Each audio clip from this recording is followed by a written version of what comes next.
हमारी कहानियां सुनते रहने के लिए हमारा चैनल सब्सक्राइब करना और बेल आइकन दबाना ना भूलें। कहानियों के घर में आपका स्वागत है। मैं हूं कहानीकार सुधांशु राय और सुना रहा हूं आगे की कहानी द लैब भाग 3। अब तक आपने सुना अबीर और कबीर, दो भाई अपने गैंग मेंबर्स के साथ उस लैब चले जाते हैं जो अपने आप में एक मिस्ट्री थी। पर बाहर निकलते ही राघव अजीब सा बर्ताव करने लगता है, जिसके चलते वो सब वहां से डरकर भाग जाते हैं।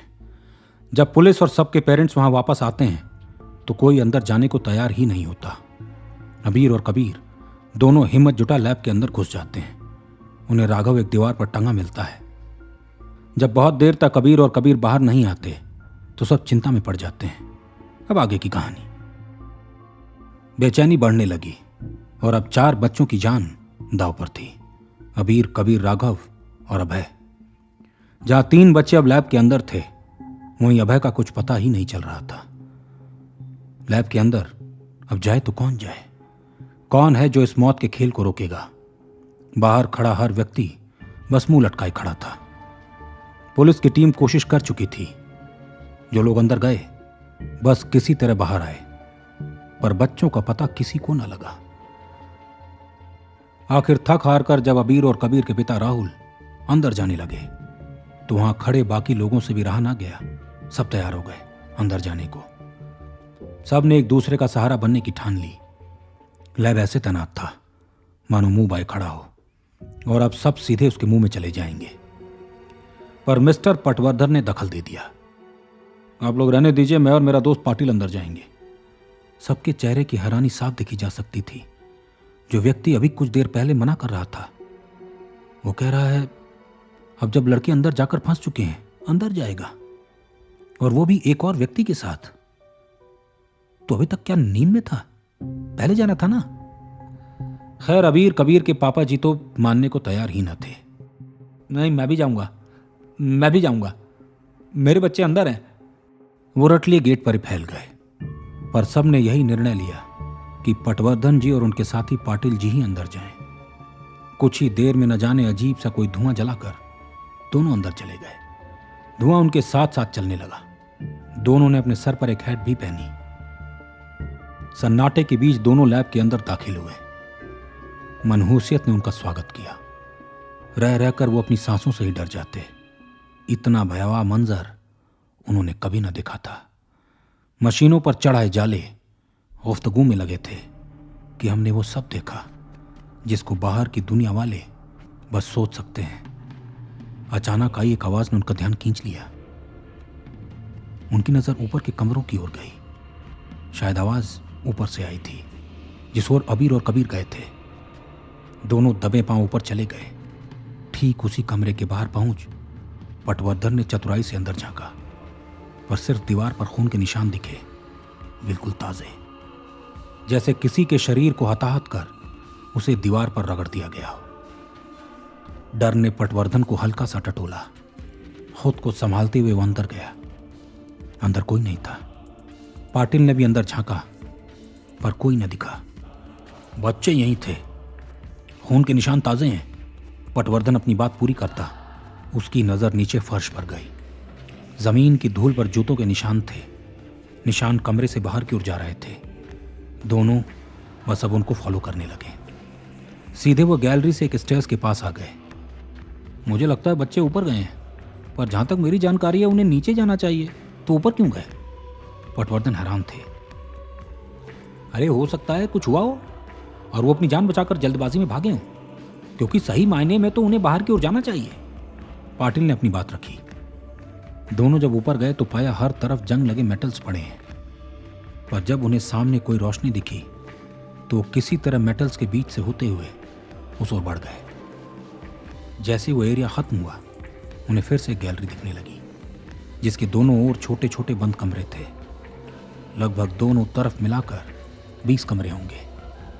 हर कमरा अंधेरे में डूबा था सिवाय एक के। दोनों सावधानी से उस कमरे की ओर बढ़ गए। पहले तो पटवर्धन ने एक तरफ लगे ग्लास से अंदर झांकने की कोशिश की, पर कोई नजर नहीं आया। पर जैसे ही उन्होंने गैलरी की दूसरी तरफ झांका, पैरों तले जमीन गायब हो गई। दो लाल आंखें दूसरी ओर से उनको घूर रही थीं। पाटिल की तो चीख से निकल गई। दोनों दरवाजे को खींचने लगे, पर दरवाजा अंदर से बंद था। वो लाल आंखें अब उन दोनों के करीब आने लगी। समय अब कम था। पटवर्धन ने धुआं वसूल किया।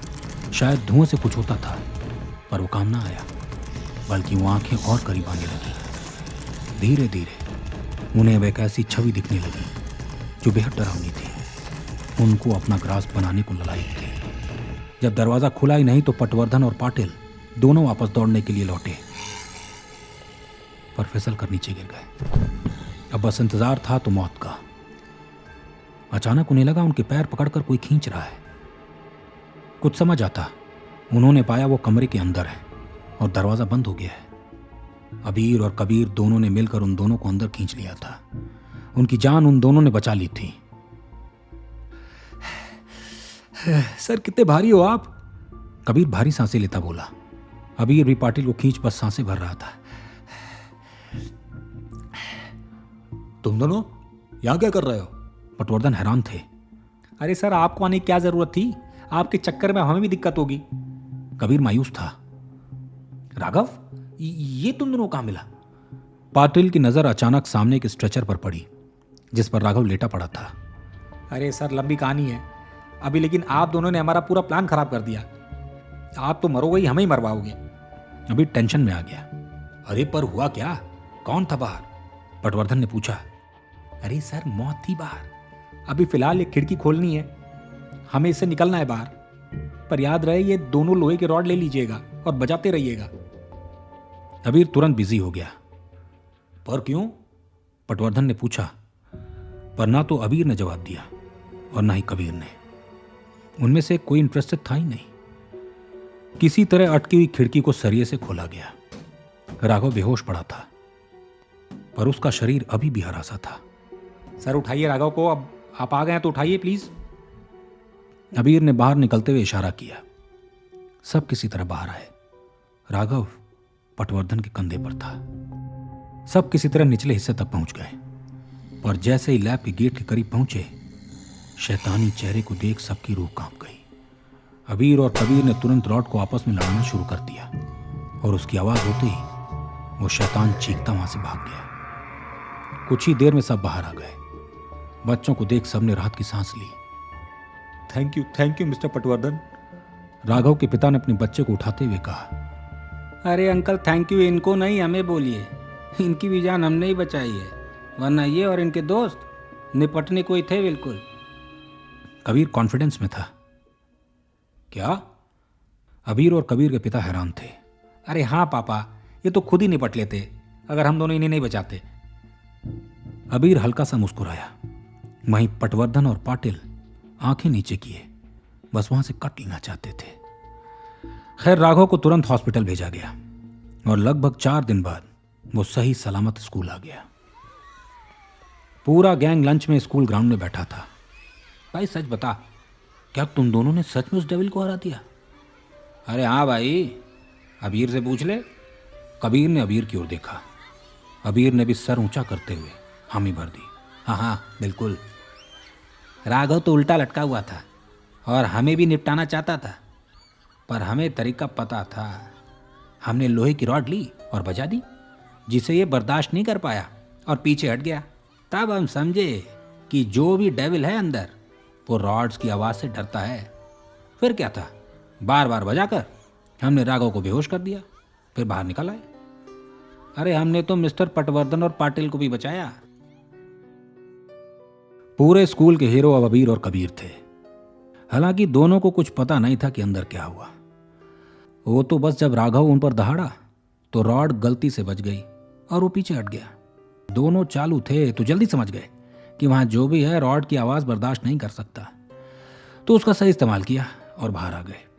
हालांकि दोनों ने उस डेविल को पास से जरूर देखा था। शायद वही साइंटिस्ट था जो अब ह्यूमन था ही नहीं, पर अब तक जिंदा कैसे था? वो इतना बदल कैसे गया? इसके जवाब उनके पास भी नहीं थे। शायद वो साइंटिस्ट अब वायरस और इंसान का मिश्रण था। एक्सपेरिमेंट के दौरान उसने खुद पर ही प्रयोग करने शुरू कर दिए और ऐसा शैतान बन गया जो आम इंसान का शिकार करने लगा। वो इंसान के करीब आते ही वायरस से उसे इन्फेक्ट कर देता, और अगर समय रहते उस इंसान को नहीं बचाया गया तो वो पूरी तरह वायरस के हवाले हो जाता। अबीर और कबीर ने बहादुरी दिखाकर राघव को समय पर बचा लिया, पर उस लैब का खौफ आज भी हर तरफ कायम है। वो साइंटिस्ट आज भी इंसान को अपनी ओर आकर्षित करता है, एक नीली रोशनी जलाकर। जो गया उसका हो गया। अब वो उसके साथ प्रयोग करता है या फिर उसको अपना ग्रास बना लेता है, ये कोई नहीं जानता।